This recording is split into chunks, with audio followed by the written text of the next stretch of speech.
Sa video na to, pare, level 7 extreme matcha dito sa Japan. Kakain tayo ng 10 kakaibang Japanese street food dito sa Asakusa, Tokyo, Japan. Mula sa pinakamagandang matcha dessert. This looks immaculate, pare. Kung may surface yung moon, siguro heto na yun. Grabe sa matcha yun. Crispy curry bread. Okay, may cheese siya. Oh, nice. Okay, tikman na natin. Grabe. Iba't ibang fish cakes. Alam mo, sure ako, ang daming juices pagkagat ko nito. Kakaibang cheesy baked sweet potato. Oh my God. At maging sa strongest matcha ice cream sa buong mundo. Damang-dama mo yung damo. Ready ka na ba? Tura!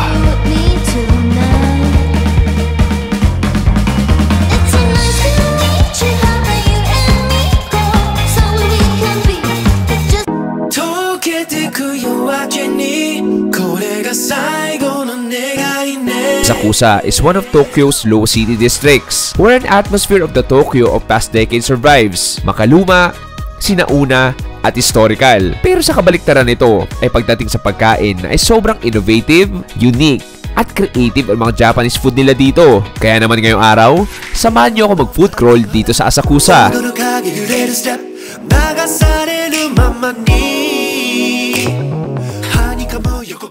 Good morning! Dito sa Tokyo, Japan. Nandito sa train station, palabas na ako nang pupuntahan natin na isang sikat na lugar dito sa Tokyo, ang Asakusa. So tapos mamaya ikwento ko sa inyo anong meron sa maliit na lugar na to dito sa Tokyo. Pinupunta ng mga turista, pero paborito rin ng mga lokal, hindi lang sa pagkain, pero maging sa kultura at sining. Anyway pare, see you there!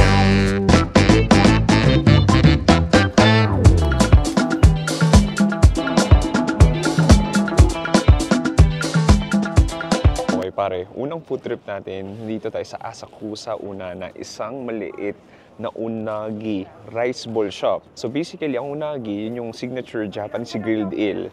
Pero dito, nilalagay nila sa taas ng kanin, which is parang omni rice. At ngayon, almost lunch na may pila, pero not bad sa in-expect ko. At yeah, excited na ako kumain, dalawa pang laman siyang ngayong araw. So, lalagay mo lang pera mo.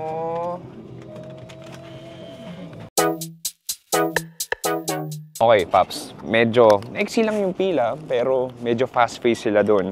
So, ito na yung ating unagi rice bowl. Makikita mo. Ha, okay. May isang slice lang ng unagi. Ito yung grilled eel nila.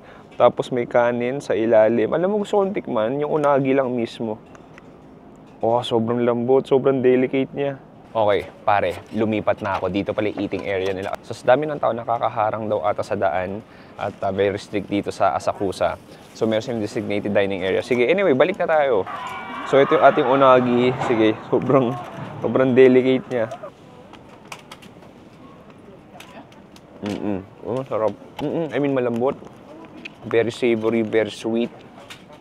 Mataba-taba yung texture niya. Oh, I just love unagi.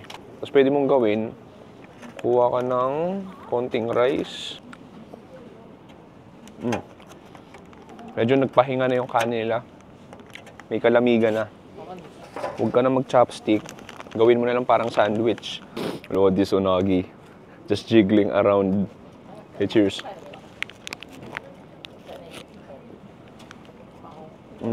Mas masarap kung kakakain mo na. Huwag ka na maarte, huwag ka na mag-chopstick. Just like an ultra savory kind of food. One of the best kind of Japanese rice bowls na pwede mo matikman. Net in your mouth eh. Kasi yung sauce niya, yung sweet, sticky, na parang soy sauce. Anyway, huwag na tayo paligo-ligo pa. Ubusin na natin. Proceed tayo sa next food trip dito sa Asakusa.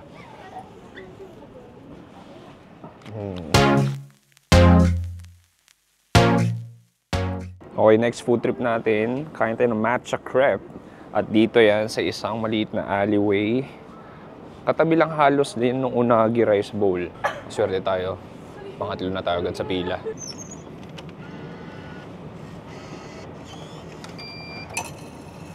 Okay, we got our ticket. So ito yung pinakamagiging itsura niya. Matcha tiramisu. Ay, gato. Okay, grabe. Ang ganda ng itsura niya. Okay, moment of truth, alam mo, sabi ko sa'yo, I'm a matcha lover.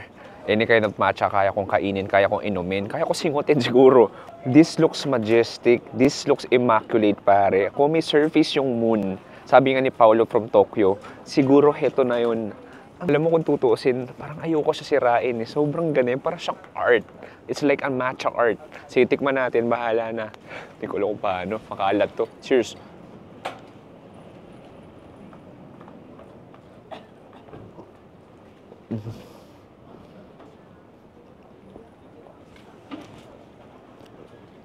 Wow! Pasensya na kung puro matcha bibig ko ngayon. Kung nagiging Incredible Hulk na ako. Grabe sa matcha yun. Una sa lahat, ang daming klase ng matcha flavor. Yung unang dadapo sa bibig mo is yung dark, very dark flavor. Ito yung damo talaga. Ito yung damong-damo na parang matcha dust. Parang siyang matcha dust. And then yung outer layer, that very soft, sponge-like, blanket-like texture na crepe. And then you have the extra white cream. Parang siya may extra matcha cake. Okay, parang sponge cake na matcha flavor. This is amazing, pare. Pare, ito isang pangarap para sa isang matcha geek katulad ko. Isa pa.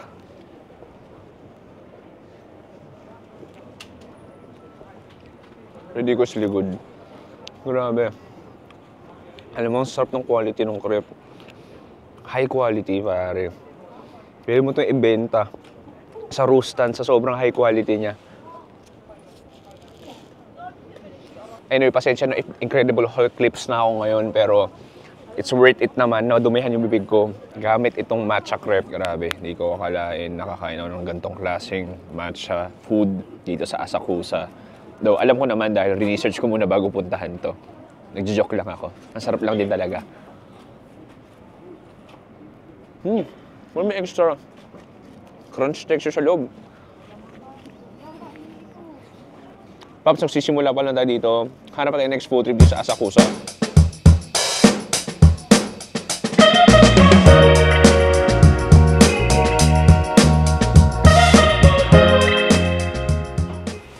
Hello. Yeah, one big sweet. This is the best seller, right?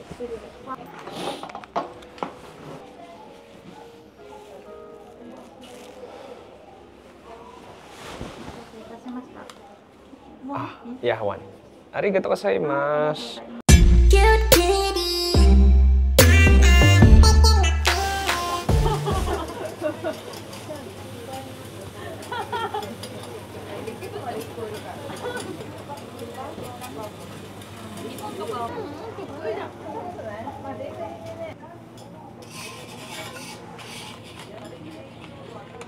Arigato. Oh, okay, Pops. Yung next natin, magkatabi lang tong dalawang to. Yung isa yung sikat na sweet potato creme brulee. Tapos meron din takoyaki tayo dito. Pero dito muna tayo, Pops. Look at this. Ang gulo ng itsura niya. Hindi ko alam kung cute ba o maganda o pangit. Para tong katangian ng tao. Medyo pangit sa labas, pero maganda yung pinakaloob niya. Sige, tikman natin. Oh, parang glass. Yung cream. Oh my God. Look at that. Oh, look at the cheese. What this? All of this cheese. May cheese pala siya. Ano yung parang spud potato? Ito kong durugin. Wow, nice. Sabi sa'yo, hindi gano'n maganda yung labas niya, pero maganda yung loob niya. Tikman natin.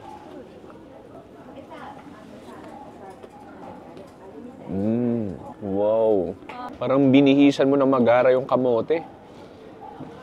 Oh, nice. That's so complex. Dami klase ng tamis. Una sa lahat, yung creme brulee, that very crispy glass-like texture na sugar. Yun yung isa sa nagpapatamis. Alam mo yung parang sa glaze ng turon, parang gano'n na mas malutong. And then there's savory, creamy, cheesy sauce inside. Tapos basically yung sweet potato, kung lasa ng kamote, gano'n lang din. Grabe medyo na-caught off guard ako.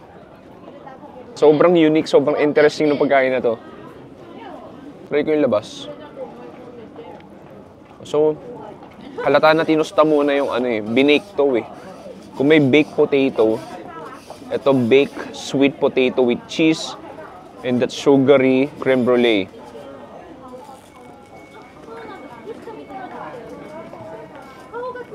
Ang unique, ang cute. Ang cute nung nagain na to. Punta tayo sa takoyaki natin. Kung sa Osaka, kaliwat kanan yung mga takoyaki stores. Dito sa Tokyo, hindi gaano. Okay, sige, ito na yun. So, ito yung ating, yung parang seafood flakes. We have Japanese mayo. May, di ko alam, ginger ata to. Kuha ko dito sa gitna. Gusto ko nung may flakes.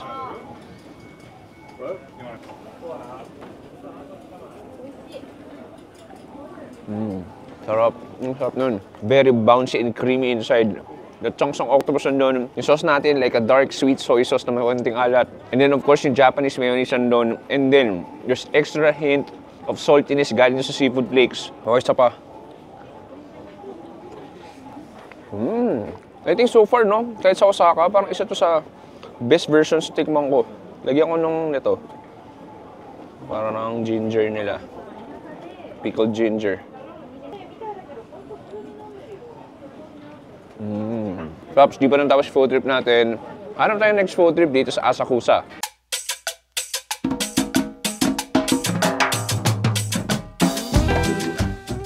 So dito sa Asakusa, sikat din dito yung oldest Buddhist temple sa buong Tokyo. Ito yung Sensoji Temple. So a lot of people, not only Japanese, even foreigners na Buddhist, nag-offer sila ng prayer dito. At katulad nito, parang di ko naman tao dyan eh, parang feel nila blessing din ata yun pag nausukan sila doon. At yeah, so to sa pinakasikat na tourist spot sa buong Asakusa, Tokyo, Japan. Anyway, Pops, dumaan lang ako dahil nandito na lang din tayo. At maghanap pa tayo ng next street food dito sa Asakusa, Tokyo.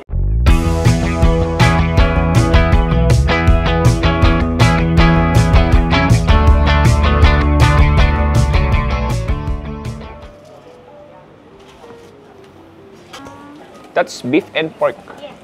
Thank you so much. Okay, next food trip natin. Alam mo, pansin ko dito sa Asakusa, yung mga pagkain dito, hindi lang sa regular Japanese street food, pero creative and artistic Japanese street food. Katulad na naman itong savory food natin. Meron tayo ditong Japanese crispy bread with curry inside. Makikita mo naman. So, nandito tayo sa Giraffa. Sana ganito ang itsura ng curry bread natin. Ang init pa, maniwala ka. Para siyang pang-warm ng kamay ko sa malamig na weather dito. Tingnan natin, may cheese ba? May curry ba? Oh, nice. Okay, may cheese siya. Oh, nice. Look at this. Oh, this is insane. Okay, tikman na natin. Grabe. Alam mo, mukha pa lang, itsura pa lang mukhang masarap na.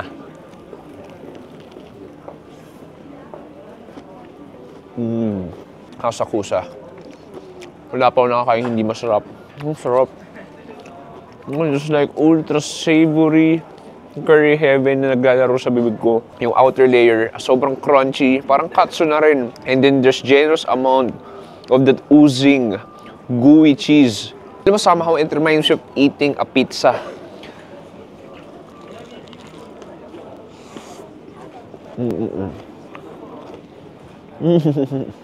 It's a nice addition sa lahat ng matamis na nakain natin ngayong araw.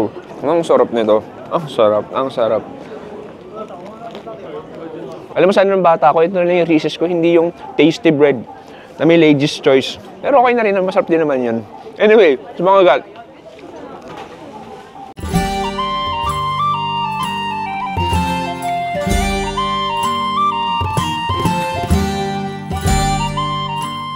okay pare, so nandito kami ngayon sa isang legendary ice cream shop o dessert shop, pero they specialize in Tokyo matcha. Dito, Pops, pwede ka mamili ng ilang levels ng klase ng matcha flavor. Kumbaga, may spice level, dito may matcha level. Ang balita ko, yung number 7, yung strongest matcha flavor nila. Madigurado yung mga maayaw ng matcha, ayaw yung number 7 dahil yun yung lasang damo. At tignan niya natin, medyo mahaba yung pila ngayon at tignan natin kung makaka-order tayo. Look at this, ang daming klase ng matcha. Level 1, 2, 3, 4, 5, 6, and 7 sa dulo. So ito, 5, 6, 7. Nagko-contemplate pa ako if 7 yung pipiliin ko, pero minsan lang ako nandito, kaya magsi-7 na ako. Ito yung pipiliin natin.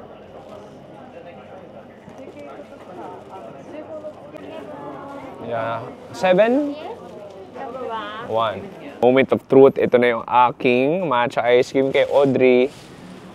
Yung sa kanya, yan yung level 1. Tapos sa akin, yung level 7. At hiramin ko muna yung kay Audrey. Tikman ko muna yung level 1. So ito yung milkiest or creamiest na version nila. Cheers!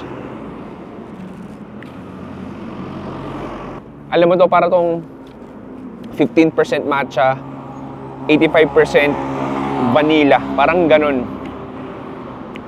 Sobrang milky nga, sobrang creamy. Pero masarap. Para ito yung mga matcha ice cream sa 7-Eleven sa Pilipinas. It's time to shift dito sa ating... Grabe, kulay pa lang oh. Ang dark, sobrang dark niya. Premium quality matcha ice cream. Level 7. Pare, level 7 extreme matcha dito sa Japan.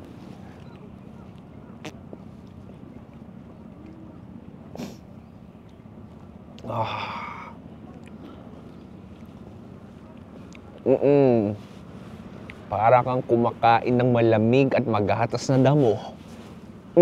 Damang-dama mo yung damo. Sarap. I'm sure matcha addict talaga ako eh. Ito, mapapatunayan ko sa sarili kong matcha addict nga talaga ako. Ang ano niya, pait niya. Mapait sa mapait. Pero ang creamy, ang ganda ng texture ng ice cream. Sobrang creamy. May konting milk din. May grabe, sobrang damo niya.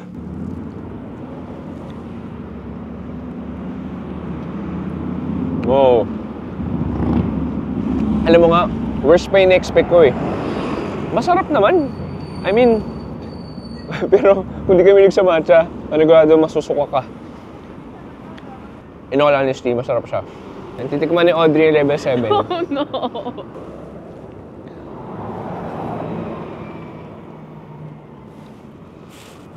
Ano trip? Panigurado kung medyo average matcha fan ka, yung matitripan to. Okay, napatunayan ko sa sarili ko. I'm a true matcha lover.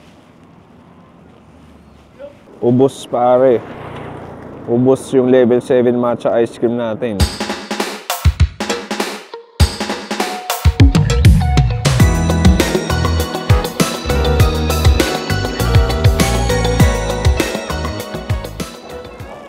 Yay! Oishi! Arigato.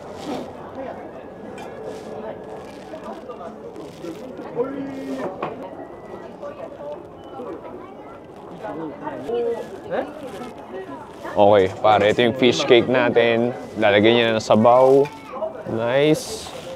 Okay, last food trip natin. Meron tayo dito iba't ibang oden or fish cake. Sa Korea meron din ganito, pero dito sa Japan, lalo pag winter time, specialty rin nila to. Makikita mo dito, set na to.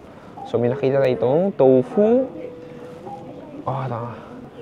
Fish cake. I believe fish cake. Isang klase rin ng fish cake dito. Meron tayo itong parang vermicelli noodles. And then, mayroon ditong radish. May itlog din tayo dito. Sige, tikman ko na itong fishball.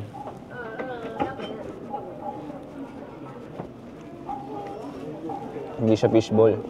Pork meatball. Ang sarap. Parang siyang sponge. Sobrang bouncy niya. And then, I mean, parang ano, mismong bola-bola. Ganun. Try natin habulin with noodles.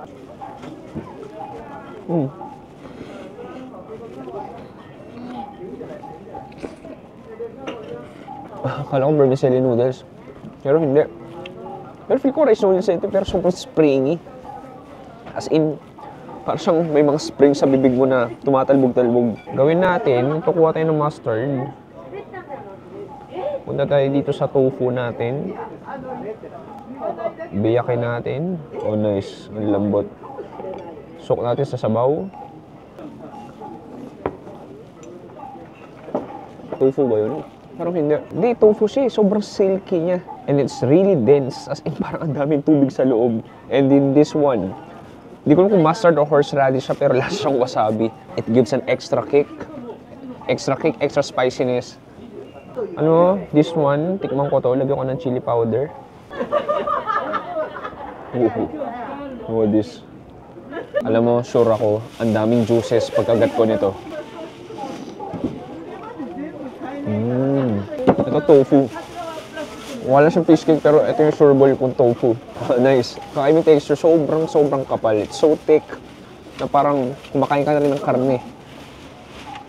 And then Japanese chili powder gives extra flavor. Sarap. Sa Osaka, tinawag natin tong scrub daddy.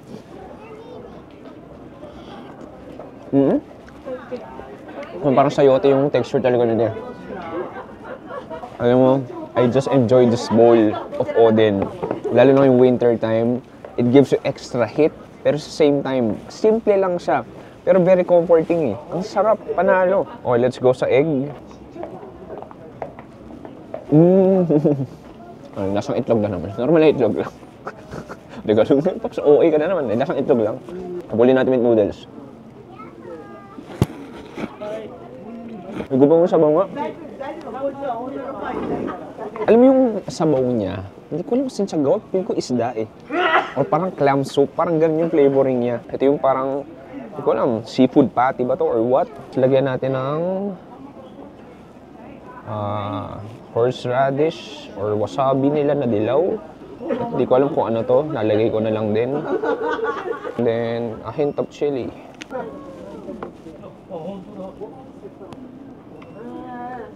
Ang sarap ng combination ng flavors. Yung horseradish. And then this kind of fish cake na sobrang spongy din. Parang kayang-kaya ko ito kainin buong araw. Anyway, Pops, huling kagat tayo. Cheers!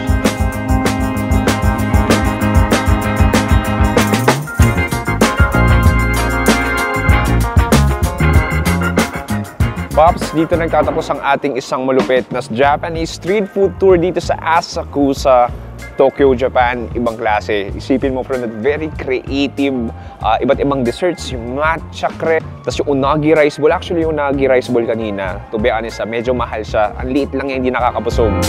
Pero yung the rest, nag-enjoy naman ako yung potato, yung sweet potato, yung takoyaki, yung level 7 matcha ice cream. Pare, sana nag-enjoy kayo doon. It's a must visited sa Asakusa. Hindi lang dahil sa temple, hindi lang dahil sa mga souvenir shops, pero maging sa kanilang mga pagkain. Yung pinuntahan nating iba doon, hindi siya tourist spots, pero more on hidden gems. Maraming salamat sa panonood si Chewy dito sa Asakusa, Tokyo, Japan. Nagsabing stay safe. Good night. Goodbye! Bye! Lalasang. Hello! Konnichiwa! Lasang-lasa ko pa rin level 7.